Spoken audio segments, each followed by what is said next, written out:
Today we'll be reading 2 Chronicles 28 and 2 Kings 16 through 17. Ahaz was 20 years old when he became king, and he reigned in Jerusalem 16 years. Unlike David his father, he did not do what was right in the eyes of the Lord.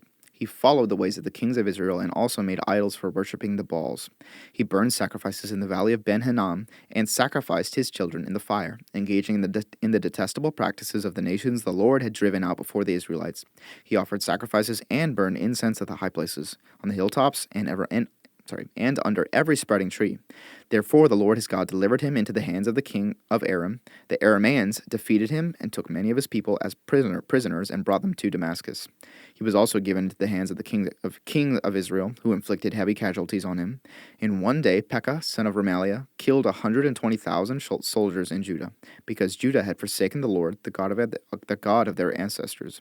Zikri, an Ephraimite warrior, killed Maaseiah, the king's son, Azrikam, the officer in charge of the palace, and Elkanah, second to the king. The men of Israel took captive from their fellow Israelites who were from Judah 200,000 wives, sons, and daughters. They also took a great deal of plunder, which they carried back to Samaria. But a prophet of the Lord named Obed was there, and he went out to meet the army when it returned to Samaria. He said to them, "Because the Lord, the God of your ancestors, was angry with Judah, he gave them into your hand. But you have slaughtered them in a rage that reaches to heaven. And now you intend to make the men and women of Judah and Jerusalem your slaves. But aren't you also guilty of sins against the Lord your God? Now listen to me. Send back your fellow Israelites you have taken as prisoners, for the Lord's fierce anger rests on you." Then some of the leaders in Ephraim, Azariah, son of Jehohanan, Berechiah, son of Meshillemoth, Jehizkiah, son of Shallum, and Amasa, son of Hadlai, confronted those who were arriving from the war. "You must not bring those prisoners here," they said, "or we will be guilty before the Lord. Do you intend to add to our sin and guilt? For our guilt is already great, and his fierce anger rests on Israel." So the soldiers gave up the prisoners and plunder in the presence of the officials and all the assembly. The men designated by name took the prisoners, and from the plunder they clothed all who were naked. They provided them with clothes and sandals, food and drink, and healing balm. All those who were weak they put on donkeys, so they took them back to their fellow Israelites at Jericho, the city of palms, and returned to Samaria. At that time, King Ahaz sent to the kings of Assyria for help. The Edomites had come again and attacked Judah and carried away prisoners, while the Philistines had raided towns in the foothills and in the Negev. In the Negev, they captured and occupied Beth Shemesh, Ajalon, and Gederoth, as well as Soko, Timnah, and Gimzo. With their surrounding villages, the Lord had humbled Judah because of Ahaz, king of Israel, for he had promoted wickedness in Judah and had been most unfaithful to the Lord. Tiglath-Pileser, king of Assyria, came to him, but he gave him trouble instead of help. Ahaz took some of the things from the temple of the Lord and from the royal palace and from the officials and presented them to the king of Assyria, but that did not help him. In his time of trouble, King Ahaz became even more unfaithful to the Lord. He offered sacrifices to the gods of Damascus, who had defeated him, for he thought, "Since the gods of the kings of Aram have helped them, I will sacrifice to them so they will help me." But they were his downfall, and the downfall of all Israel.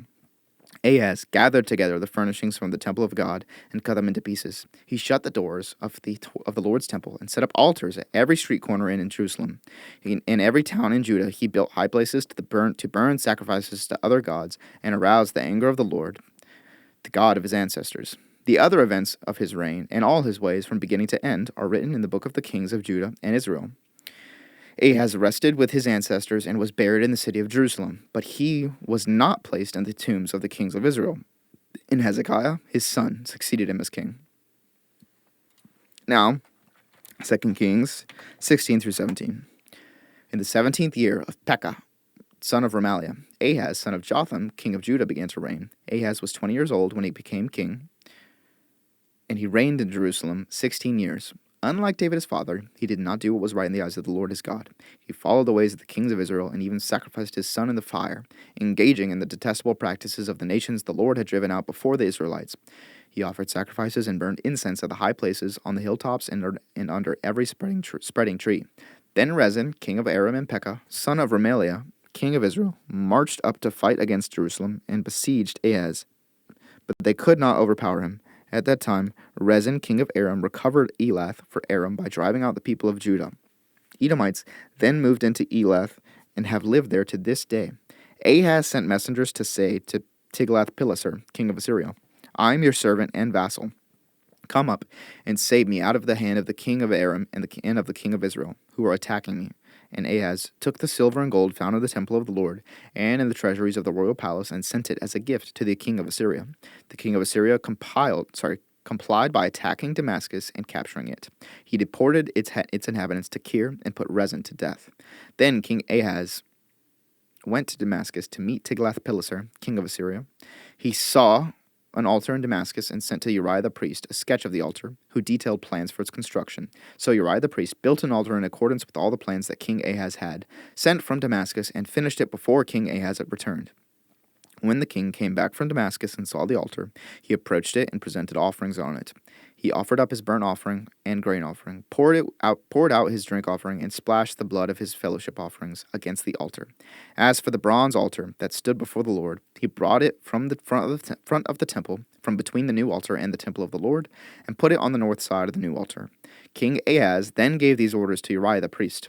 On the large new altar, offer the morning burnt offering and the evening grain offering, the king's burnt offering and his grain offering, and the burnt offering of all the people of the land, and their grain offering and their drink offering. Splash against this altar the blood of all the burnt offerings and sacrifices. But I will use the bronze altar for seeking guidance. And Uriah the priest did just as King Ahaz had ordered.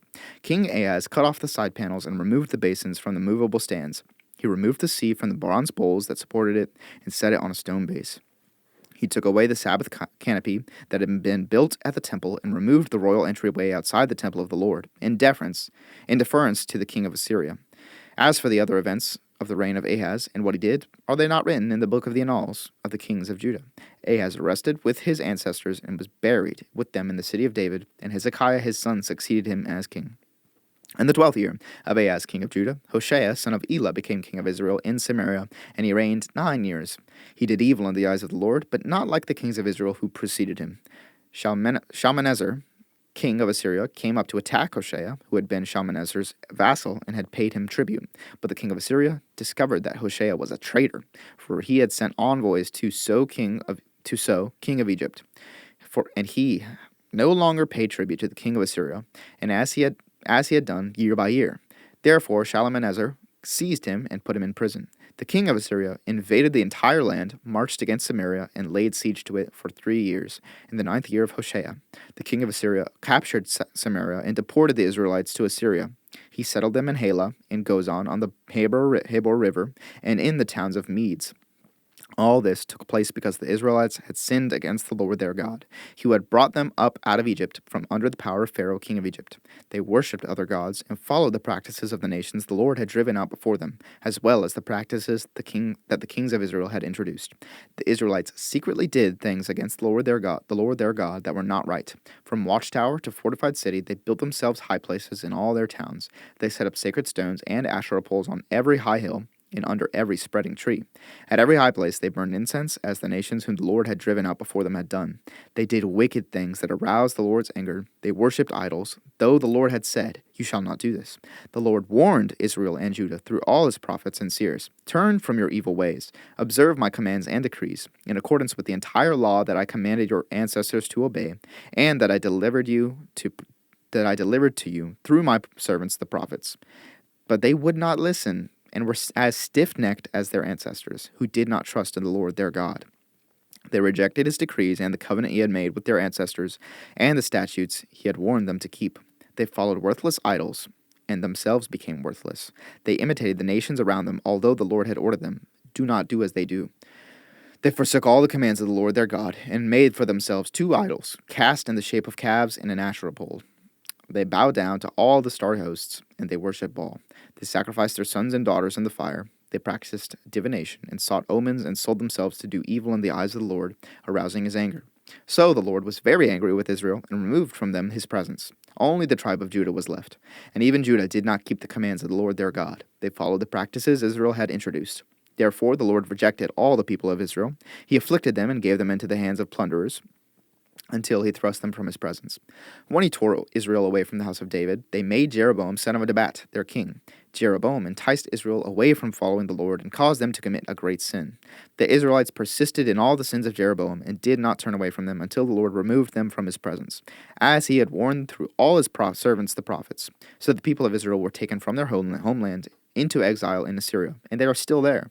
The king of Assyria brought people from Babylon, Cutha, Ava, Hamath, and Sepharvaim, and settled them in the towns of Samaria to replace the Israelites. They took over Samaria and lived in its towns. When they first lived there, they did not worship the Lord, so he sent lions among them, and they killed some of the people. It was reported to the king of Assyria, "The people you deported and resettled in the towns of Samaria do not know what the God of that country requires. He has sent lions among them, which are killing them off, because the people do not know what he requires." Then the king of Assyria gave this order: "Have one of the priests you took captive from Samaria go back to live there and teach the people what the God of the land requires." So one of the priests who had been exiled from Samaria came to live in Bethel and taught them how to worship the Lord. Nevertheless, each national group made its own gods in the several towns where they settled, and set them up in the shrines the people of Samaria had made at the high places. The people from Babylon made Succoth-Benoth, those from Cutha made Nergal, and those from Hamath made Ashima. The Avites made Nibaz and Tartak, and the Sepharvites burned their children in the fire as sacrifices to Adramelech and Anamelech, the gods of Sepharvaim.